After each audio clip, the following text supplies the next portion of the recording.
네, 오늘은 두려움으로 살지 말라. 두려움으로 살지 말라라는 제목으로 하나님 말씀 증거하도록 하겠습니다. 야곱의 인생을 살펴보면은 인생에서 전환점을 이룰 수 있는 두 곳 장소가 있습니다. 첫 번째가 베델이고 또 한 장소가 오늘 본문에 나온 야복입니다. 야복. 야복이라는 이름 뜻이 씨름이라는 뜻이에요. 씨름. 야복 뜻은 씨름. 그래서 씨름하는 장소. 뭐 이름 똑같죠? 히브리어로 똑같은 의미가 있습니다. 베델은 어떤 곳입니까? 그 형 에서를 속이고 그죠? 뭐 축복 받아내고 뭐 그랬죠? 그러다가 도망치는 거 아닙니까? 밧단 아람으로 삼촌집으로 도망가다가 중간에 하나님을 만난 곳, 그 베델이에요. 베델의 하나님. 그리고 돌아오는 길입니다. 큰 양떼를 이끌고 돌아옵니다. 돌아올 때 또 형이 또 기다리고 있어요. 죽인다고 기다리고 있어요. 그래서 너무 두려워서 하나님과 씨름하던 장소, 그 야복이에요. 그러니까 갈 때 하나님 만난 곳이 베델, 돌아올 때는 야복. 그 다음에 또 나중에 보면 또 나오죠. 35장에 보면은 또 뭐 주변에 있는 원주민들 다 죽여버리고 난 다음에 자기가 위기 가운데 처하니까 어디로 간다 그래요? 베델로 올라가자. 그리고 또 다시 베델로 가는 거. 그래서 천국 가서 야곱한테 물어보십시오. 기억나는 두 곳이 어디입니까? 그러면 베델과 야복. 그렇게 얘기할 거예요. 오늘 야복에 관한 얘기입니다. 야복 강가에서 하나님 만난 이야기예요. 우리도 인생에서 오늘 이 밤이 야복 강가의 밤, 하나님 만나는 의미 있는 그 장소의 밤이 되길 바랍니다. 그 야복에서 만난 하나님께서 그에게 주신 메시지가 뭐냐? 첫 번째는 두려워하지 말라는 거예요. 두려워하지 말라. 두려움으로 살지 말라. 뒤집어 얘기하면 야곱은 이제까지 두려움으로 살았다는 거예요. 그죠? 왜 그렇습니까? 그의 삶 자체의 핵심 키워드는 경쟁이기 때문에. 경쟁. 그는 항상 쫓기는 인생을 살았습니다. 그리고 인생 전체가 다 경쟁에서 획득하는 인생이다. 이렇게 생각했다는 거예요. 그러니까 피곤하죠. 지금도 그래요. 자기 힘으로 뭘 이렇게 얻어야 된다라고 생각하는 사람은 항상 피곤합니다. 오늘 22절 보십시오. 밤에 일어나. 그러니까 자다 말고 일어난 거예요. 얼마나 피곤한 인생입니까? 저도 밤에 일어나. 저도 피곤한 인생인데 이분도 참 피곤한 인생이었어요. 저는 새벽기도 가려고 일어났지만 이분은 왜 일어난지 모르겠어요. 그죠? 피곤한 인생이죠. 새벽까지 투쟁하는 거죠. 밤까지 투쟁하는 거. 지금도 뭐 공부 열심히 하는 사람 밤에도 공부하고 돈 벌려는 사람 밤에도 돈 벌고 그런 사람들 보면 열심히 사는 사람인데 하나님의 도우심으로 사는 게 아니라 자기 힘으로 살 때 이게 참 피곤한 인생이 될 수 있다는 것입니다. 그러다가 거기서 야복 강가에서 낯선 사람을 만났습니다. 낯선 사람을 만나면 사람의 이 품성이라는 게 사람에 대해서 좋은 인상을 가지고 있는 사람은 낯선 사람을 만나면 안녕하세요. 그러고 난 다음에 그 사람의 인생을 받아들이려고 합니다. 근데 이게 상처가 있는 사람 그리고 선입견이 안 좋은 사람은요. 낯선 사람은 무조건 적이라고 생각하는 거예요. 그래서 낯선 사람을 만나니까 어떻게 이런 생각을 해요? 싸워야 된다 이런 생각을 갖더라는 것입니다. 왜 그래요? 이제까지 항상 인생을 싸움으로 살았기 때문에. 가끔마다 보면 그래요. 교회 와가지고 또 두 종류 인생이 있는데 와가지고 요즘에 교회에 무슨 좋은 일이 있어요? 이렇게 묻는 사람이 있는 반면에 또 어떤 사람 와가지고 요즘에 무슨 일 없어요? 그런 사람이 있어요. 뭐 이렇게 시끌시끌한 얘기 없냐고. 그러니까 관심사가 틀린 거예요. 그러니까 교회 오면 시끄럽다고 생각하고 교회 오면 문제가 있다고 생각하는 사람은 어디 가가지고 그 쥐새끼들 같이 맨날 그런 것만 찾으려고 그러고. 그죠? 뭐 비하인드 스토리가 뭐 어떻다느니 맨날 이러고. 그거 병들어서 그래요. 병들어서. 야곱이 그랬다고요. 야곱은 보는 순간에 사람은 나쁜 거라는 거예요. 그래서 낯선 사람을 만나면 무조건 싸우려고 그러는 거예요. 반면에 왜 우리가 유복하게 자라야 되는지 아십니까? 우리가 좋은 경험을 많이 하는 것. 하나님의 은혜가 필요한 이유가 뭐냐? 사람을 만나서 사람에게로부터 이렇게 도움을 얻거나 사람에 대한 신뢰감이 생기면 낯선 사람을 만나면 일단 전제 조건이 도와준다는 사람이에요. 저 사람 참 좋은 사람이다. 교제하면 내게 유익이 있다. 이런 전제를 갖고 만난다는 것입니다. 그래서 이렇게 상처가 많은 나라들 가잖아요. 이렇게 뭐 내전이 있다거나 뭐 학살이 있다거나 뭐 대표적인 나라 같으면 뭐 캄보디아 같은데 거기 사람에 대한 경계심이 있어요. 모르는 사람을 만나면 자기에게 해코지할 수 있다. 그래서 숨겨요. 그죠? 낯선 사람에 대한 공포심이 있어요. 반면에 이렇게 평화롭게 잘 사는 나라들 뭐 대부분의 나라들 그렇겠죠. 특별히 뭐 서구권에 있는 나라들이나 이렇게 좀 이렇게 부적으로 풍족한 나라들, 그죠? 그리고 치안이 잘 돼 있는 나라 보면은 굉장히 반갑게 맞아줘요. 왜냐하면 이웃이 내게 복이 된다는 거예요. 내가 외롭게 사는 내게 유익이 된다는 거예요. 그래서 뭐 굿모닝 하고 인사하고요, 그죠? 하이 하고 인사하고 왜 대적이 아니거든요. 받아들이려고 그러는 거고. 그러니까 우리 인생의 그 전제가 중요하다는 것입니다. 근데 야곱은 경쟁하는 인생, 그렇게 살았다는 것입니다. 그러니까 두렵죠. 우리 상처가 얼마나 중요한지 어떤 형제는요, 친척에 대해서 안 좋아해요. 우리 친척이 좋은 거 아닙니까? 근데 친척 중에 한 3명 정도가 돈 떼먹고 도망갔대요. 그래서 이 친구는 친척 그러면 지긋지긋해 하는 거예요.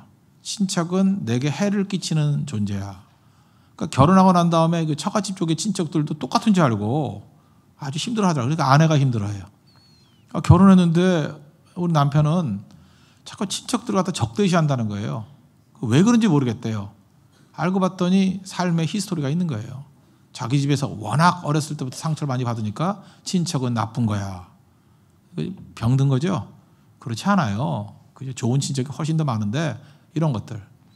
그 다음에 또 이게 좀 나이가 들었음에도 불구하고 결혼도 안 하고, 안 하는 겁니다. 못 하는 게 아니라 안 하고 버티는 자매들 보면은 그 남자를 싫어해요. 남자를.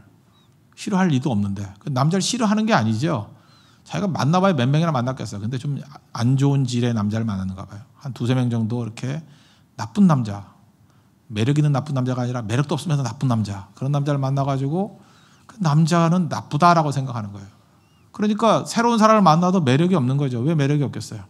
그 남자를 보는 순간에 뭐가 나쁜가 그거 경계하고 맨날 그거 확인하고 하니까 누가 기분이 좋겠어요. 그죠? 남자는 해를 끼치는 존재다. 또 반대도 가능하죠. 꽃뱀 같은 거 한 2번 만져보세요.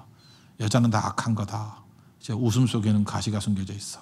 교활한 것, 뱀의 후손, 막 이러면서, 그죠? 막 그런 사람도 있다고요. 자기가 몇 명이나 만나봤다고. 상처거든요. 그래서 우리가 주 안에서 이런 것들이 다 회복이 돼야 돼요. 그런데 은혜가 충만하면요, 은혜가 충만하면 은혜 안에 은혜 용광로에 다 녹아버리는 거예요. 그러니까 바울과 같은, 그러니까 원래는 사울이 핍박자였잖아요. 그죠? 핍박자를 만나도 하나님의 은혜가 임하면 전도가 돼. 이런 넉넉함. 이게 왜 생기는 거예요? 하나님의 은혜 안에서 변화되는 걸 봤거든요. 야, 난 저거보다 더한 사람도 변화되는 거 봤다. 사람에 대한 희망을 갖잖아요. 그래서 여러분들 그런 경험을 하는 한 번이 중요한 거예요. 한 번이. 사람은 변화될 수 있다. 그죠? 바디메오가 눈을 떴다. 예수님 말씀하시니까 죽은 나사로가 살아났다. 이거 한 번 경험이 중요한 거예요. 그죠? 거친 바다도 잠잠해지더라. 한 번 경험이 중요한 거예요. 하나님이 함께 하시면 할 수 있다. 이 체험이 중요한데, 이게 신앙 체험이에요. 이게 엄청난 힘을 준다고요. 근데 이게 없이 내 힘과 능력으로 내 경험으로 사는 사람은 세상 사는 게 두려운 겁니다. 왜요? 하나같이 다 대적이기 때문에, 다 경쟁이기 때문에. 그래서 이 두려움 가운데 사로잡히면은요, 자유가 없어요. 자유가 하나도 없기 때문에 세상 만사를 이렇게 다스려야 되는데, 하나님께서 하나님의 형상대로 우리를 지은 바 되었다 그러지 않습니까? 하나님의 형상이 뭐예요? 창세기 1장 28절 보니까 생육하고 번성하라, 다스리라. 그러니까 리더십이 하나님의 형상이에요. 하나님이 무슨 얼굴, 코가 닮았다 그게 아니라 하나님의 형상, 그러면 제가 볼 땐 다스림이에요. 리더십. 그러니까 다스리는 권세인데 못 다스리잖아요. 잘 보세요. 어떤 한 남자가 다가왔는데 남자 하나 못 다스리고, 어떤 여자가 다가오는데 여자 하나 못 다스리고, 가정을 이뤘는데 가정 하나 못 다스리고, 그 다음에 자기 자녀들이 태어났는데 자녀들 하나 못 다스리고, 다스리지를 못해요. 다스리지를 못하니까 문제죠. 우리에게 도전이 온다니까요. 문제는 뭐예요? 다스리면 돼요. 지저분한 소리가 들어와요. 그러면 제가 그랬잖아요. 쓰레기 없는 집이 어딨냐고. 다 더러운 거. 쓰레기는 다 있잖아요. 쓰레기 없는 집. 깨끗한 집도 쓰레기 있고 더러운 집도 쓰레기가 있어요. 다스리는 사람 어때요? 쓰레기가 왔다? 쓰레기통에. 그럼 깨끗한 집이에요. 근데 그 다스리는 거죠, 그게. 다스리지 못하면 어때요? 쓰레기가 왔다? 돌리고 있어요. 코푼 휴지가 있다? 내용물 확인하고 돌리고. 다 들어오지는 거죠. 그런 사람 누가 교제해요? 다스리는 능력이 없어요. 다스려야 됩니다. 그 가인과 아벨 나올 때 가인을 죽이잖아요. 창세기 4장 보니까 7절에 하나님께서 가인에게 하시는 말씀을 보십시오. 너는, 그죠? 죄가 너를 원하나. 우리 죄였잖아요. 죄가 너를 원한대요. 우리 인생도 마찬가지예요. 우리 원죄 이후에 죄가 우리를 원해요. 근데 하나님이 뭐라 그랬어요? 너는 죄를 다스릴지니라. 이렇게 죄에 대한 충동이 와요. 죄에 대한 유혹이 오잖아요. 그거조차 없다라는 게 그 인간입니까? 없어요. 인간도 다 이게 함정이 있어요. 유혹도 있고. 그런데 뭐 하라고요? 다스리래요. 다스리지 못하죠. 분노 하나 다스리지 못하고, 이 가벼운 입 하나 다스리지 못하고. 다스림의 다스림. 다스리지 못한다고. 왜 그래요? 두려워서. 두려우면 다스리지 못해요. 하나도 다스리지 못해요. 그래서 뭐라 그래요? 종노릇하는 거죠. 다스리지 못하니까 죄의 종 노릇이요. 죄에 끌려다니고 마귀 유혹 그것도 다스리지 못해가지고 마귀한테 질질 끌려다니고 막 그런다는 것입니다. 그러니까 두려움은 뭐냐 하면 다스리지 못할 때 나타나는 현상이에요. 환경을 다스려야 되는데 환경에 꽉 눌려가지고 끌려다니는 인생. 그럼 다스릴 수 있는 능력이 어디서 나타납니까? 하나님과의 관계에서 나타나요. 하나님이 나를 붙들어 주신다. 하나님이 나와 함께 주신다. 그죠? 오늘 찬양했잖아요. 그죠? 뭐 두려운 마음 가진 자여, 뭐 두려워하지 말라. 그죠? 그다음 내용이 뭐예요? 주님께서 우리를 구해 주신다는 거. 어떤 상황 속에도 우리를 갖다 건져 주신다고. 그 확신이 있으면 흔들릴 리가 없죠. 그래서 결국은 하나님께서 어떤 상황 속에서 나와 함께 주신다 그럴 때 두려움이 아니라 확신 가운데 나아갈 수 있다는 것입니다. 그래서 여러분 삶의 대부분의 문제는 뭐냐면 두려움이에요. 두려운 이유가 뭐예요? 믿음이 없기 때문에. 두려운 이유가 뭐예요? 하나님 앞에 붙들림받지 못했기 때문에. 인간의 근본적인 문제예요. 두려움에 형벌이 있어요. 요한일서 4장 8절에 그러잖아요. 두려움에 형벌이 있다고. 두려움 자체가 문제예요. 뭐 죽느니 사느니 뭐 이게 두렵고, 뭐 병원에 가는 게 두렵고, 뭐 사는 게 두렵고, 만나는 게 두렵고, 헤어질까 두렵고. 그게 두려움인지 아십니까? 믿음이 없는 거지. 하나님께 내게 베스트를 주신다라는 확신이 없어요. 하나님 나와 함께 동행한다는 확신이 없어요. 아무리 험난한 길에 간다 할지라도, 사망의 음침한 골짜기를 간다 할지라도 해를 두려워하지 않아요. 이유가 뭐죠? 주께서 나와 함께 하심이라. 답을 알겠죠? 두려움에는 하나님이 나와 함께 한다는 확신이 없기 때문에 그래요. 그러니까 야곱의 두려움은 무엇입니까? 그럼 힘이 두려워했다 그러잖아요. 그 힘이 두려워한 이유가 뭐예요? 하나님이 나와 함께 한다는 확신이 없기 때문에. 하나님 믿고 산 게 아니라 자기 힘 믿고 산 거예요. 자기 능력 믿고 사니까 그렇죠. 여러분들 인생에서 이렇게 꽃 피우기를 원하죠. 예를 들어서 20대쯤 되면 얼마나 예쁠 때입니까? 그죠? 자신만만하고 체력도 좋고 막 가야 되는데 뭐 취직하는 것도 두려워하고 결혼도 두려워하고 뭐 맨날 두려워해요. 뭘 하려고 그러면 부들부들 떨고 말도 제대로 못하고 뭘 물어보면 정확히 대답을 해야 될 거 아니에요? 대답도 못하고 빌빌대고 맨날 말 흐리고. 그 이유가 뭐예요? 두려움 때문에 그렇다고요. 두려움 때문에. 정확하게 자기 의사 표명을 못해요. 이겁니다 저겁니다 이렇게 딱딱 얘기를 해야 되는데 말을 못해. 말을 못하게. 두려움에 두려움. 멀리 못 가는 거죠. 왜? 하나님이 나를 붙들어 준다는 확신이 없기 때문에. 아이 한번 예를 들어봅시다. 아이가 언제 놀 수 있어요? 이게 놀이동산 같은 데 한번 가봐요. 애들이 가끔마다 확인하잖아요. 엄마? 그러고 보잖아요. 있으면 막 놀아요. 아빠? 그래 아빠 있으면 놀아요. 막 놀아요. 언제 놀 수 있느냐? 아빠와 엄마가 나를 돌보고 있다. 나를 바라보고 있다. 나를 보호하고 있다. 근데 마음껏 놀 수 있어요. 그 확신이 있을 때. 근데 가끔마다 이게 부부가 맨날 싸워요. 부모님이 싸우고 엄마는 뭐 이혼하자 그러고 뭐 어린애가 듣는 거야. 뭐 아들은 네가 데려가고 딸은 내가 데려가고 뭐 이러고 양육권 갖고 뭐 이러고. 그리고 엄마도 또 화가 나니까 미리 이제 사전에 암시를 주죠. 나 없더라도 잘 살아야 돼 이러고. 그 애가 엄마 몸도 어떻게 잘 살아요. 그죠? 그 엄마도 안타까우니까 나 없어도 잘 살아야 돼. 이렇게 자기 딴에는 이제 굳은 살 먹이게 만든다고 암시 준다고. 그 애들한테 얼마나 힘든 건지 모르고. 그리고 이제 놀이동산에 가요. 가면은 애가 놀겠어요? 애도 알아요. 사형수가 맛있는 음식 나오면 죽는다는 거 알듯이. 이게 놀이동산에 왜 왔을까? 아빠 엄마가 왜 왔을까? 이게 마지막이구나. 걔는 놀지 못하고 고뇌에 사로잡히는 거예요. 야, 저거 말 타라. 못 타요. 엄마 치마 붙잡고 안 가 그러고 내가 모를 줄 알아. 사실 그날이 헤어지는 것도 아닌데 다음 달에 헤어질 건데 그래도 애 못 가요. 아무리 얘기해도 안 믿어. 내가 속을 줄 알아. 왜? 불안감이 있기 때문에. 엄마 치마 붙잡고 절대 못 놀아요. 우리가 그래요.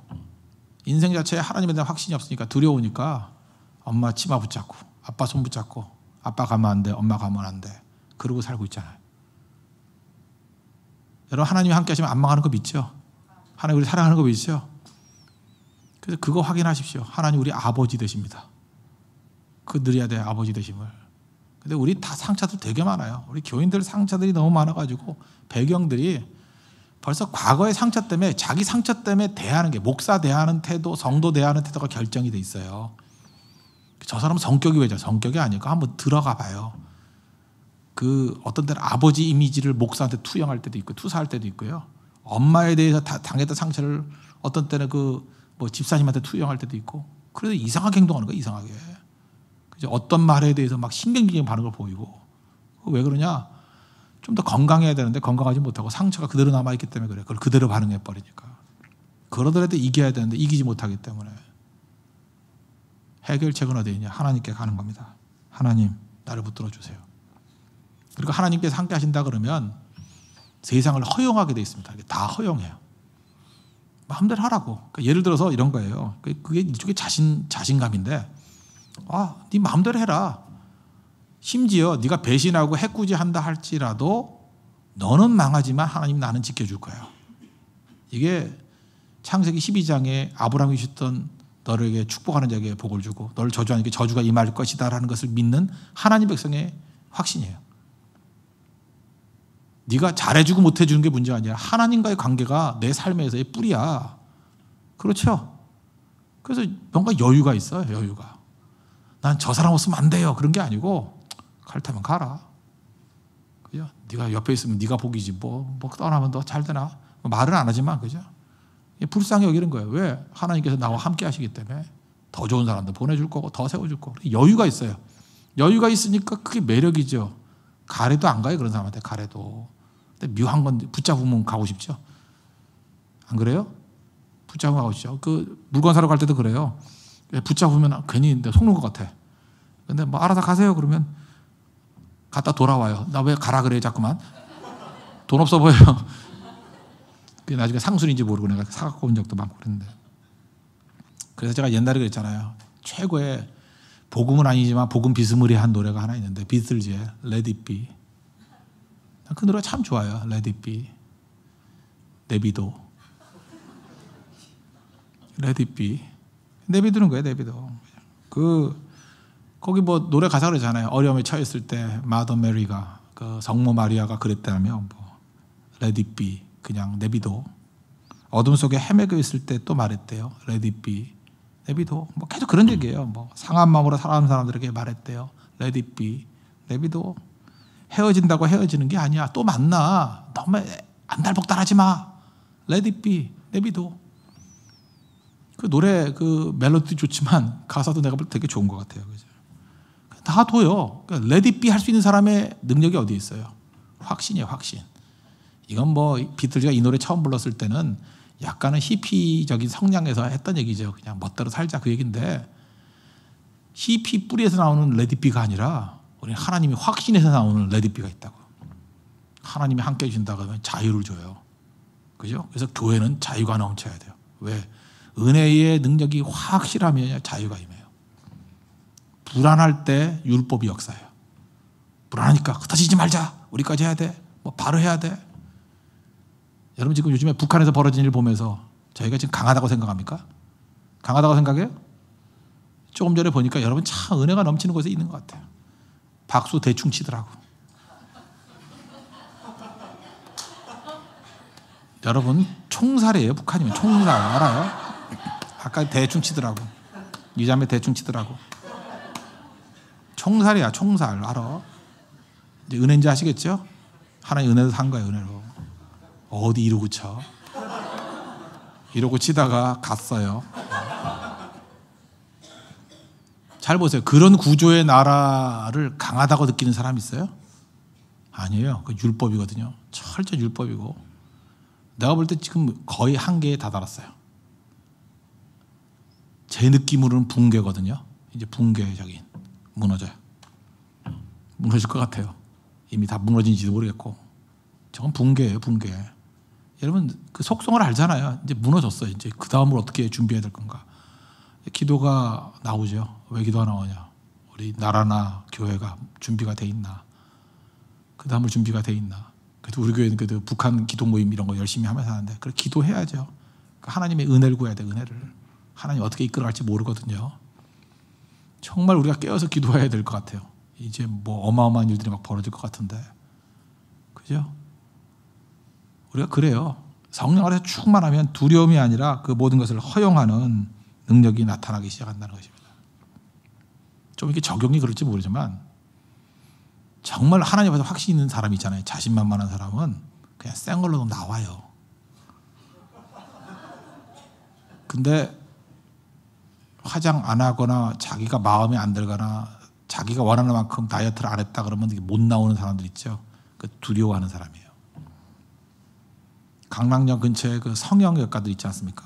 성형을 왜 하죠? 뿌리는 뭐 예뻐지려고? 아니에요. 그 사람의 뿌리 속에 들어가 봐요. 두려움. 두려움은 뭐예요? 공허감이에요. emptiness. 텅 빈 거. 뿌린 그거예요, 뿌린. 내가 이렇게 무너지면요, 그 사람들이 나를 어떻게 바라보나 두려움이 생겨요. 근데 하나님 안에서 그냥 마음껏 은혜를 만끽하면 그냥 내 모습 이대로 주 받으옵소서 이게 가능해요. 그냥 다 수용이 돼. 다 수용이 돼요. 뭐 약하면 약한 대로 하나님 뭐 쓰임 받으면 되는 거죠. 그 다 허용해요. 나를 허용하니까 다른 사람을 허용할 수 있어요. 다 허용한다고. 다른 사람 허용하는 걸 뭐라 그래요? 기다리는 마음. 기다리는 마음을 뭐라 그랬죠? 십자가를 지는 삶. 기다려줘요. 그래서 그 토양에서는 30배, 60배, 100배 열매를 거둬요. 그럼 그걸 뭐라 그러냐? 교회가 은혜스러운 교회 또는 따뜻한 교회. 그런다고요. 그게 은혜입니다. 은혜. 이겨야 된다는 거예요. 그래서 디모데 후서 1장 7절 보면 하나님께서 우리에게 주시는 마음은 어떤 마음이라고요? 두려워하는 마음이 아니고 능력, 사랑, 절제하는 마음. 하나님 우리에게 주시는 건 뭐예요? 두려워하는 마음이 아니다. 뭐예요? 능력. 두려워하는 마음은 능력으로 대응해야 돼. 능력으로. 능력이 뭐예요? 내게 능력 주시는 자 안에서 내가 모든 걸 할 수 있어요. 능력 주시는 자 누구예요? 하나님이에요. 하나님. 하나님 내게 능력 주신다. 그래서 하나님의 능력 주시는 금을 붙들고 두려움을 깨버려야 되고, 사랑은 뭐예요? 외적인 게 능력이라면 내적으로는 내 마음에 하나님의 사랑을 부음받은 게 있어요. 하나님 나를 사랑하신다. 내 아버지 되신다. 멘탈이 절대 무너지지 않아요. 멘붕이 안 생겨요. 마음이 굳건하다고, 강하고 담대하다고요. 그 다음에 절제하는 마음이 뭐예요? 셀프 디스플린인데, 그게 절제하는 마음이 셀프 컨트롤 뭐 똑같은 얘기인데 집중할 수 있는 거예요. 절제하니까 이것저것 다 안 하고 집중할 수 있다고요. 무슨 얘기냐? 뭐 젊은이 같으면 건강함에 집중할 수 있고 사명에 집중할 수 있고, 그런데 이 절제가 안 되는 이유가 뭐냐 하면 조금씩 다 안 해놓으면 불안한 거야. 그러니까 요즘 젊은이들이 불안하니까 스펙 쌓는 거고, 여자애들이 불안하니까 다이어트 하는 거고, 불안하니까 성형하는 거고, 뭐 하나 딸리면 안 되는지 알고. 불안감이거든, 불안감. 그러니까 쭉 나열하는 거예요. 여러 가지. 그냥 꽃꽂이 하는 거죠. 꽃꽂이 인생이. 가짜입니다. 그거 다 가짜. 자기가 자기 되면 되는데 그걸 못 하잖아요. 두려워하는 마음이에요. 그래서 야복에서 만난 하나님, 야곱에게 지금 말씀하는 게 뭐예요? 너 두렵지? 네 힘으로 살기 때문에 그래. 경쟁으로 살기 때문에 그래. 이제 어떻게 살아야 된다고요? 하나님 의지하고, 주님께서 내게 능력 주신다고, 나를 사랑하신다고, 내게 사명을 주신다고, 하나님 붙들어 주신다고, 그거 붙들고 일어서는 종 되라는 것입니다. 그래서 오늘 이 시간에 기도할 때 여러분들 두려움 깨버리십시오. 두려움이 형벌이 있습니다. 하나님께서 우리에게 주시는 마음은 두려워하는 마음이 아니고 능력 달라고 기도하십시오. 능력 주시는 자 안에서 할 수 있습니다. 사랑 부어주십시오. 하나님 나의 아버지 되십니다. 절제하는 마음. 하나님 이것저것 나열하는 게 아니라 내가 나 되게 해주시고, I am who I am. 그리고 나로서 충성할 수 있도록, 나로서 마음껏 하나님 앞에서 날갯짓하고 세상에서 열매 거둘 수 있는 인생 되게 해달라고 우리 간구하는 주의 백성 되길 바랍니다.